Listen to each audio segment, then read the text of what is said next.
আজ হচ্ছে শুক্রবার, ঘড়িতে বাজছে সকাল 6টা। আর আজকের ব্লগটা এখন শুরু করছি। নতুন একটি ব্লগে তোমাদের সবাইকে জানাই স্বাগতম। প্রতিষ্ঠাকে দিয়ে দিলাম দুধ আর চকোস। এবার দিচ্ছি ওকে তৈরি করে। ওর টোটো কাকু চলে এসেছে ওকে স্কুলে নিয়ে যাওয়ার জন্য। আমার ভাইয়ের মেয়ে আর প্রতিষ্ঠা দুজনা একসাথে যায় স্কুলে।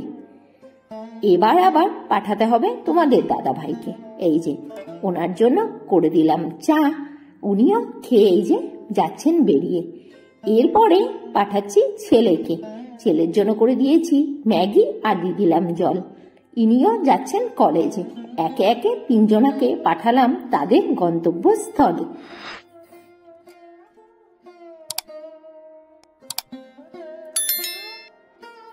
এইবারটা নিয়ে বসলাম নিজের জন্য একটু চা। এই টাইমটা একটু নিজের জন্য রাখি। চা খাওয়ার সময়টাই যেন একটু শান্তি পাই। সারাদিনের কাজের এনার্জিটা সঞ্চয় করে নিলাম। লেগে পড়লাম নিজের গৃহকর্মে, যে কর্মগুলো প্রতিদিনই আমাদের গৃহবধূদের করতে হয়। অনেকে গৃহবধূদের প্রশ্ন করে, তোমরা কি কোনো কাজ করো? তোমরা তো সারাদিন বাড়িতেই বসে থাকো।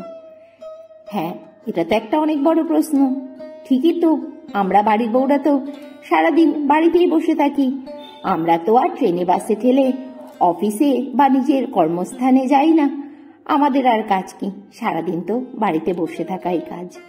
আচ্ছা, কখনো কি এই কথাটা চিন্তা করে দেখেছো যে আমরা বাড়ির বউরা যদি ঠিকমতো তোমাদের সঙ্গে না থেকে তোমাদের কাজগুলো ঠিকমতো হাতের ওপরে গুছিয়ে না দিতাম, তাহলে তোমরা কি তোমাদের কর্মস্থলে সময় মতো পৌঁছাতে পারতে? এই যে তোমাদের ড্রেসগুলো গুছিয়ে রাখা, যেগুলো পরে তোমরা অফিসে যাবে বা কলেজ যাবে বা যে যার কর্মস্থলে যাবে, বা তোমাদেরকে খাবারগুলো হাতের ওপরে গুছিয়ে দেওয়া, এই কাজগুলো তো আমরা গৃহবধূরাই করে থাকি, তাই না?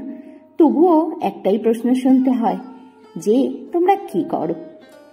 ঘরের কাজকর্ম সেরে মেশিনে লাগিয়ে দিয়েছিলাম জামা কাপড়গুলো, ওগুলোও দিলাম বাইরে মেলে। বৃষ্টি পড়ছিল, আজ আর উঠোনে যায়নি মেলতে। রান্না বান্না বসিয়েই দিয়েছি। বড়া ভাজা করেছি, বড়া ভাজাটা একটু পুড়ে গেছে। কচুরগাঠি আলু সেদ্ধ করেছি, আলু বড়া দিয়ে ডালনা করব, সেই জন্য বড়াও রেখেছি ভেজে। আর প্রেসার কুকারের মধ্যে করেছি ডাল সেদ্ধ, মসুরির ডাল করছি আমড়া দিয়ে। আর এখানে কেটে রেখেছি ঝিঙেও। আর আলু বড়া, পেঁপে, কাঁচকলা দিয়ে ডালনা খেতে কিন্তু খুব ভালো লাগে। ঝিঙে আলু দিয়ে রাতে রুটি খাওয়ার জন্য চচ্চড়ি করে রাখছি। আর না হলে ঝামেলা হবে যে রাতে আবার কি দিয়ে রুটি খাওয়া হবে। আর প্রেসার কুকারেই আজকে ভাতটা করে নিয়েছি। প্রেসার কুকার ধরেই উপর দিয়ে দিয়েছি। একটু বেশি করে জল দিয়ে ভাত বসালে তাহলে প্রেসার কুকারে ভাতটা খুব ভালো হয়, মার গালা যায় হাড়ির মতো। প্রতিষ্ঠা স্কুল থেকে চলে এসেছে। সকালে যে ম্যাগি করেছিলাম ওর জন্য কিছুটা ম্যাগি দিয়েছিলাম রেখে, ওকেও দিয়ে দিলাম সকালে ওটা খেতে। ও স্নান করে ম্যাগি খেয়ে ও যাবে আবার বুলটির কাছে পড়তে। আর আমি রান্না বান্না সেরে নিয়ে এবার ঠাকুর বাসনগুলো নিচ্ছি মেজে। ঝিরঝির করে না বৃষ্টি পড়ছে, বৃষ্টি মাথায় নিয়ে বাইরের কাজগুলো সব করে নিতে হবে। কি আর করা যাবে, প্রকৃতির কাজ তো প্রকৃতি করবে, আর আমাদের কর্মগুলো আমাদের করে যেতে হবে। তারপরে কিচেনটাও নিচ্ছি পরিষ্কার করে। কাজের পর কাজ গো, একটার পর কাজ একটা রেডি আছে। তবুও দিনান্তে একটাই প্রশ্ন, সারাদিন কি কাজ করো?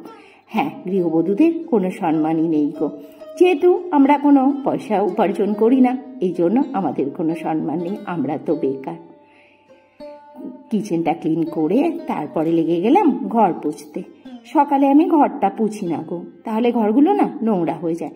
দুপুরবেলাতে রান্না বান্না সেরে তারপরে ঘর পুছি। আর আজকে মেঘের আনাগোনা লেগে গেছে, কখনো কম কখনো বেশি। বৃষ্টি কিন্তু হয়েই যাচ্ছে।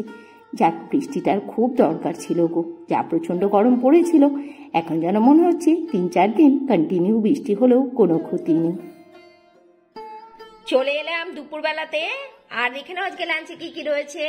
এখানে রয়েছে ভাত, কচুরগাঠি আলু সেদ্ধ মাখা, যেটা শুকনো লঙ্কা সর্ষের তেল ভেজে মেখেছি, মাসি দিয়েছে মোচা ঘন্ট বাদাম দিয়ে।